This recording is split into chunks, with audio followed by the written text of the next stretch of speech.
Where are we going today, Jeffrey? Graham, we're about to drive back into history. Back to the 1890s, when Australia was expanding its train network and building its first railway across the Blue Mountains. At first, a viaduct and zigzag were built to ascend the escarpment. Then when the zigzag became a bottleneck, a tunnel was built as a bypass. The Lapstone Train Tunnel Deviation. Lapstone is a suburb on the eastern escarpment of the Blue Mountains in New South Wales, Australia. It is located 62 kilometres west of the CBD in the local government area of the City of Blue Mountains and is part of the federal electorate of Macquarie. Lapstone Hill was the first major obstacle to be overcome in the construction of the railway over the Blue Mountains. As in the case of the road, various routes had been adopted over the years. Until 1813, the settlers remained unaware of how to cross the mountains, despite several attempts. The first was along Bilpin Ridge, now the location of the Bells line of road, and the second was along Cox's River. Travelling along the ridges instead of in the valleys, Blacksland, Wentworth and Lawson successfully led an expedition party across the Blue Mountains. In July of 1814, Governor Macquarie commissioned William Cox to construct a road following the path taken by the three explorers. It was a huge achievement for horse and bullock pulled wagons to cross the Blue Mountains. Trains finally conquered the mountains in 1867 with a line all the way to Weatherboard, now called Wentworth Falls. The first route over the mountains involved a small zigzag and then a tunnel. Construction of the Lapstone Deviation commenced in April 1891, with the siding being built off the existing line to a point above where the eastern portal would be located for delivering construction materials. Construction of the tunnel necessitated diverting a creek across the top of the tunnel, just a few metres from the eastern portal, then down a cutting to join another watercourse. It was thought that the air current passing through the tunnel should provide sufficient ventilation, so to save money, a ventilation shaft was not included. The Lapstone Tunnel opened on December the 20th, 1892, with the new route being hailed as a major improvement. However, limitations soon became apparent. Towards the end of 1891, an artist by the name of Arthur Streeton spent 3 months at Glenbrook undertaking numerous sketches and watercolours.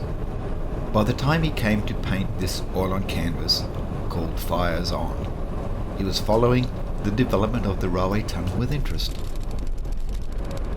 Fires On foretold of the subsequent death of a railway worker in an explosion. In the following two photographs of the western tunnel entrance, the train line of the original zigzag railway, now a part of the Great Western Highway, can be seen running across the top. This photograph was taken during completion, and in this one, exposed by O.B. Bolton, we see a Sydney-bound goods train crossing Knapsack Creek and entering the tunnel. The tunnel is 634 metres in length, laid out in reverse curves with transitions, and has a gradient of a steep 1 in 33. The problems with the steep, poorly ventilated tunnel and the need to duplicate the line led to the construction of today's Glenbrook Gorge route. Glenbrook Gorge opened as a single track only, with the old route being used by downhill traffic until duplication was carried out. When further increases in traffic necessitated duplication of the line, the Lapstone Tunnel section of the original line was kept as a refuge siding and became the start of the construction tramway leading to the Glenbrook Gorge Tunnel under Bluff Hill. The last train ran through the tunnel in 1913. Subsequently, it was leased from New South Wales Railways to Herbert Edward Rowe, an out-of-work master builder, and a Stan Breakspear, who had fenced off an area close to the tunnel where he kept a bull.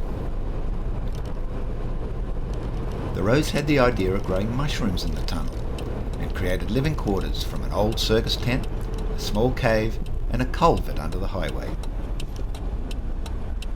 When Rowe renewed his lease in 1936, he was warned by the Commissioner of Railways that in the event of war, they would be given 3 months' notice to vacate the site. Until recently, the tunnel access road was open to vehicular traffic. However, when we arrived at the road entrance, we found it gated and locked.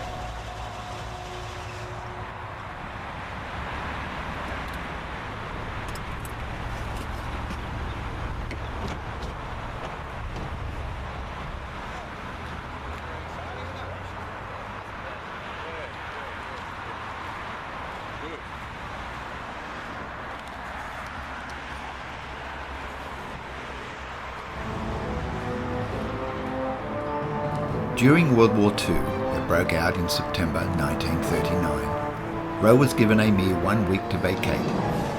The Royal Australian Air Force, RAAF, laid a concrete floor, installed a telephone system for security purposes, and used the tunnel to store 500-pound bombs, then chemical weapons, including mustard gas.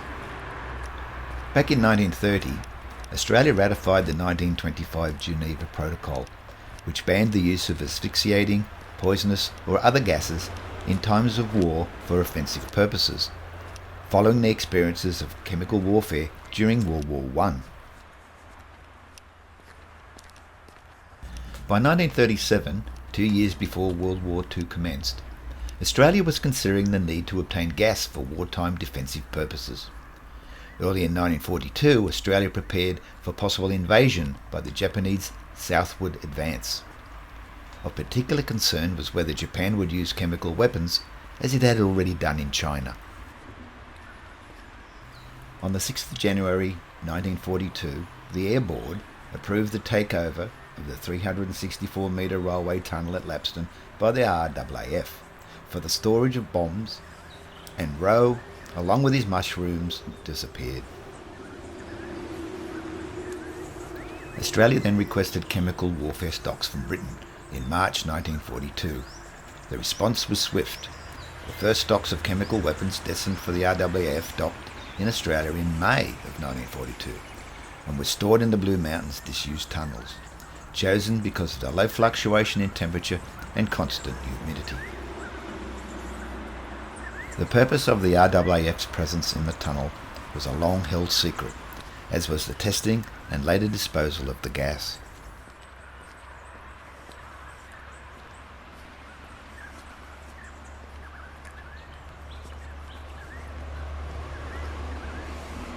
Here we see the original drill marks in the stone cliff that were made to remove the rock for the railway cutting. We know nothing of what happened in the tunnel for 30 years after the war, until in 1992 Mushroom Biotech Australia, trading as the Organic Mushroom Company, leased the tunnel from the New South Wales state government and commenced growing exotic mushrooms not previously produced in Australia. Here is a series of photographs exposed in October 2015 that show the location of the mushroom farm, outlying buildings and equipment.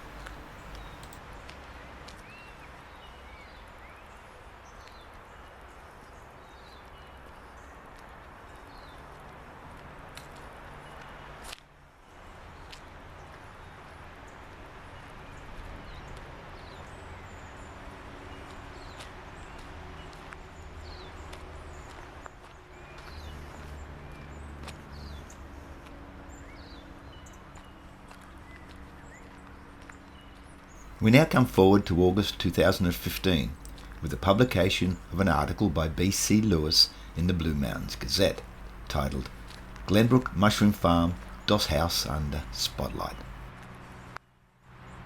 It raised concerns about the safety and conditions of the workers at the commercial mushroom farm and alleged environmental damage to the area. As a result of this investigation, the Department of Primary Industries and Lands advised that the mushroom farm lease would be terminated.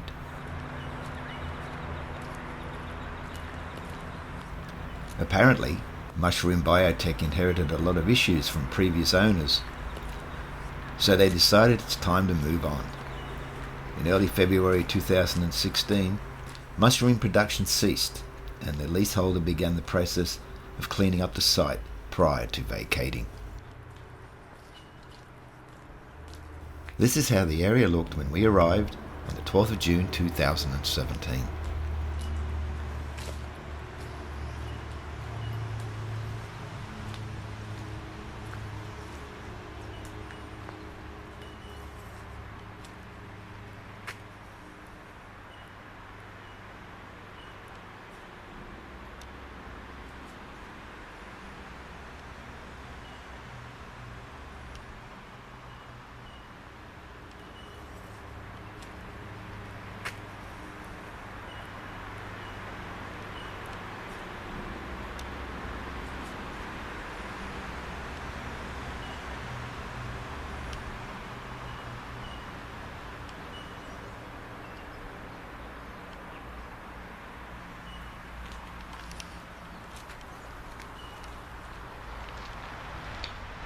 Put the jacket back on.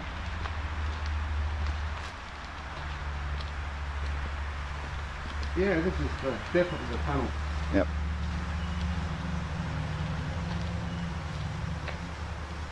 Look at that. The fan's still working, the diesel. And you think that diesel was just a generator? Yeah. It wouldn't have been to help pull the train up the hill? No. Electricity. See the generator here on the back? back? I thought that was what it was. Yeah. That's the generator there.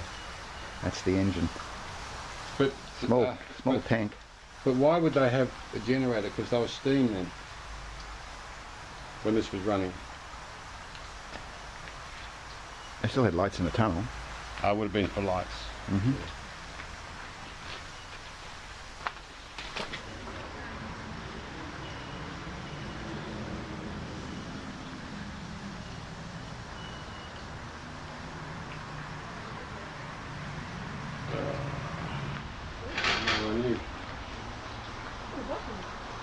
I need flash. Huh? Well, it's got the flash sign there. But You shouldn't need flash. Should be enough light. Flash won't do any good anyway. Yeah, they've locked it up. you locked it up? Kids can get through. Right. Yeah. And they can Round the side, but I couldn't. No. But then you might need some bright lights, so I don't think an iPhone will do it. So that's modern piping. Oh yeah, well, as I said. This was a working business. Hmm. So I wonder if that's pumping it up or bringing it down. I wouldn't think they'd use that much water. Anyway, let's wander off. People live down here. Hmm. On the 25th of March 2016, the Department of Primary Industries gave the operator Mushrooms Biotech Proprietary Limited an extension to allow the removal of the demountables, abandoned cars and empty shipping containers from the area.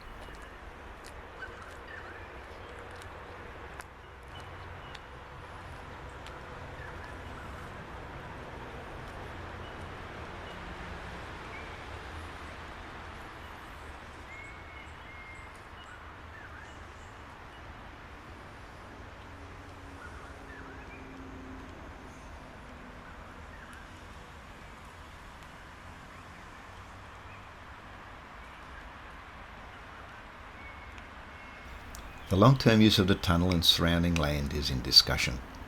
Public vehicle access has been stopped, as you saw earlier, and the undergrowth has been removed. Truckloads of wood mulch have been delivered to the site even while we were there.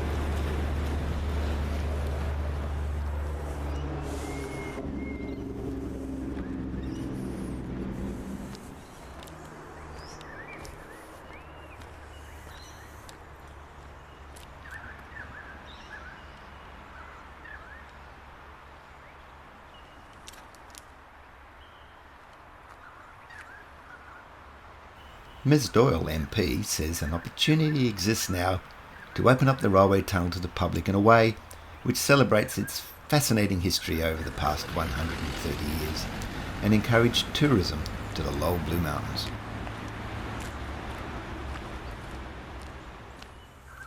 As we walk back to our vehicle, upon the path the locomotives of the 1890s took to reach Glenbrook Station, one more secret was about to reveal itself. Do you remember the earlier photograph by O.B. Bolton of a Sydney-bound goods train crossing Knapsack Creek and entering the tunnel? So where did the rail line go after it travelled west to Glenbrook Station? The gully runs from the east to the west and is very narrow. Knapsack Creek is squeezed between the access road to the south and a cliff to the north.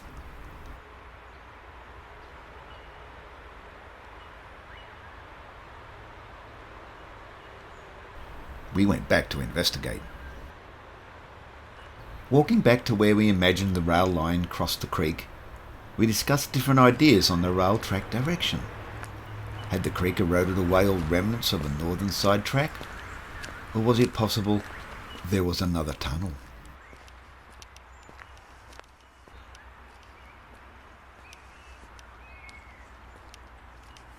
After a short walk to the creek's edge, we scrambled across and into thick undergrowth, where we found a path leading west between the creek and the northern cliff.